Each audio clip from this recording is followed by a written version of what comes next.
بسم اللہ الرحمن الرحیم ألم نجعل الأرض كفاتا أحياء وأمواتا وجعلنا فيها رواسي شامخات وأسقيناكم ماء فراتا ويل يومئذ للمكذبين۔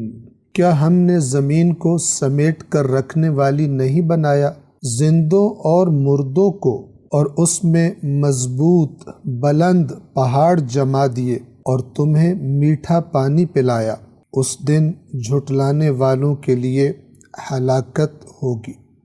رواسیہ، رواسیہ جمع ہے راسی کی، اور راسی کہتے ہیں مضبوط اور اپنی جگہ پر قائم اور استوار پہاڑ کو۔ اس کے بنیادی حروف ہیں را، سین اور واو، اور را، سین اور واو کا اصل معنی ہے کسی چیز کا کسی جگہ پر ٹھہر جانا، جم جانا۔ یا جمنے سے مراد جس طرح پانی جم کر برف بن جاتا ہے وہ مراد نہیں ہے۔ اب جم جانا یعنی استوار ہو جانا، مضبوطی سے اپنی جگہ پر گڑ جانا، مضبوط اور استوار ہو جانا۔ توجہ فرمائیں، پہاڑوں کو ان کے ثابت ہونے، اپنی جگہ پر ثابت ہونے اور استوار رہنے کی وجہ سے رواسی کہا جاتا ہے، کہ جو جمع ہے راسی کی، یعنی ایک پہاڑ کو راسی کہا جائے گا۔ کس وجہ سے؟ ویسے پہاڑ کو جبل کہتے ہیں عربی زبان میں، جیم، با اور لام، لیکن ایک خاص معنی یعنی استواری اور مضبوطی اور اپنی جگہ پر مضبوطی سے جمع ہوا ہونا، اس وجہ سے پہاڑ کو راسی بھی کہا جاتا ہے، جس کی جمع رواسی ہے۔ رواسی کے بعد اگلا لفظ ہے شامخاتن۔ اس کے حروف اصلی شین، میم اور خا ہے، اور اس کا جو معنی ہے وہ ہے بلندی، کسی چیز کا بلند ہونا، کسی چیز کا اونچا ہونا۔ جو چیز اونچی ہو اس کو کہا جاتا ہے شامخ۔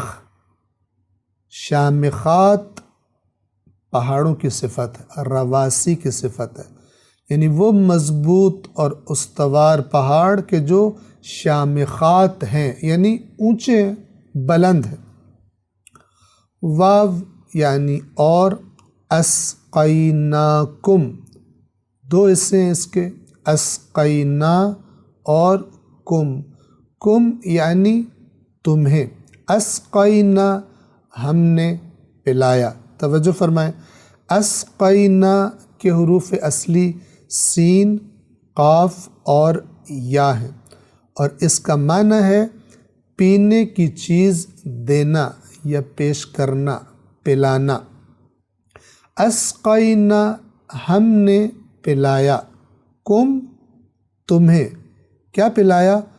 ماءً، ماء یعنی پانی، فراتاً یعنی میٹھا، خوشگوار۔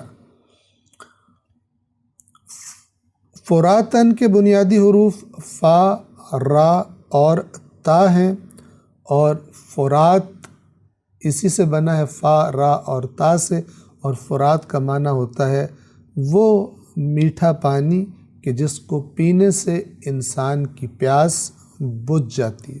آپ کو معلوم ہے کہ اگر پانی میٹھا نہ ہو، کھارا ہو، یا اس کے اندر دیگر چیزوں کی ملاوٹ ہو، تو وہ پیاس کو اس طرح نہیں بجھاتا جس طرح پیاس کو بجھانا چاہیے۔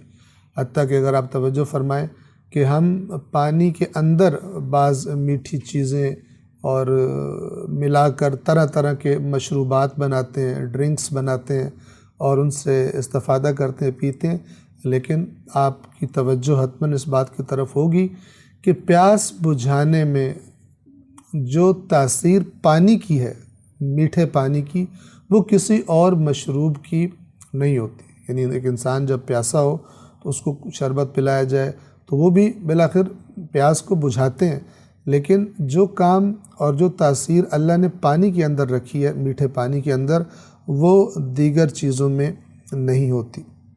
صدق اللہ العلی العظیم.